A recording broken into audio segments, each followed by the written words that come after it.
Thank you and welcome to the show this morning.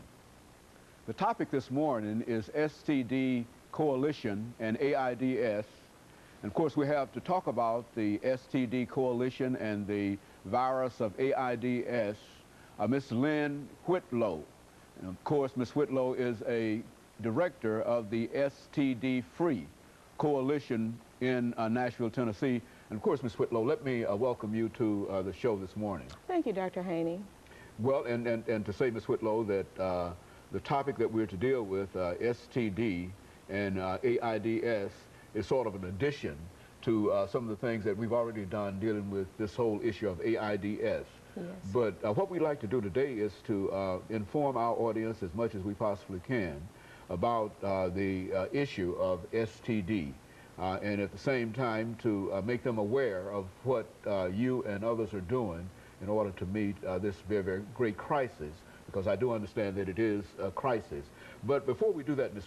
Whitlow, let's have you to give us some information about your background, your education, and some of the things that were important in terms of leading you eventually to be the director of the STD Free Coalition, and then we'll talk about other things. Thank you, Dr. Haney. Thank you, of course, for having us on Comments. I believe this is our second time coming. The first time we came to be with you and be taped on your show was in the midst of the syphilis epidemic in 1999. In terms of my background in education, I've received my bachelor's degree from Tennessee State University. I was a criminal justice major, actually, and had minors in business and sociology.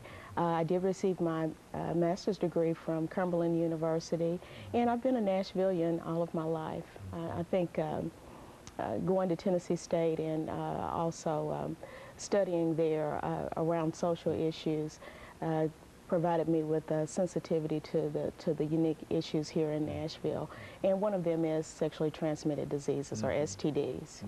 You know, when we talk about STD, Ms. Whitlow, exactly what are we talking about? I mean, how many, give us some information in reference to identifying and how you identify what you consider to be STDs and et cetera. Well, there are more than 20 sexually transmitted diseases or sexually transmitted infections.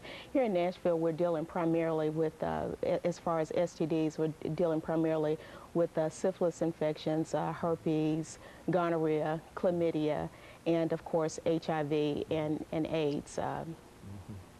And these are the major issues here in Nashville. Now, when you identified this, and I think you indicated earlier that you were with us in '99, and of course it was a crisis according to the newspaper, public opinion, and et cetera. But now, when you identify these diseases, when do you make a decision as to the crisis nature of them? Do you say that we're in a crisis nature of these diseases at this particular time, and why? Well, in terms of syphilis, in 1998 and 1999, there were more than 250 cases per 100,000 persons. And at that time, the Centers for Disease Control had initiated something called a National Syphilis Elimination Plan.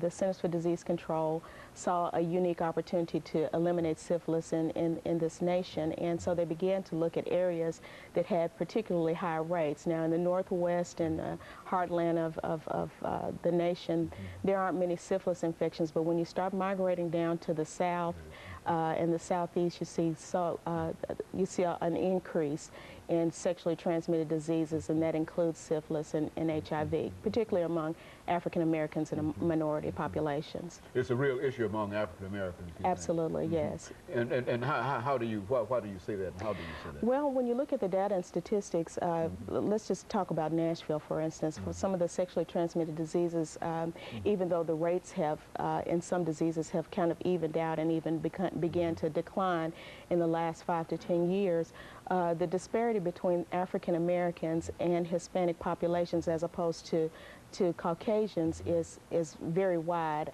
It's shocking, in fact. Some sexually transmitted diseases are as much as more than 100% higher among African Americans. Some are 200% higher. So I'm sure you would agree that that is a very shocking disparity. It's a real crisis kind of situation, but now it's strange that we don't hear that much, Ms. Whitlow, in reference to STD and other issues surrounding that, or even the issue of AIDS. I mean, what's the problem here? Well, I think 25 years ago when AIDS first came on the scene, we were kind of complacent with our bacterial infections and the viral infections that we most often think about, the syphilis infections, gonorrhea, and to a lesser extent, chlamydia.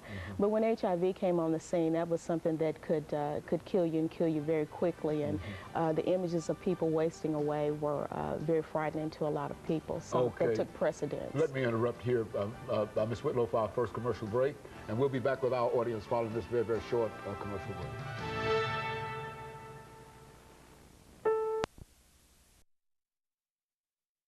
Topic is the ST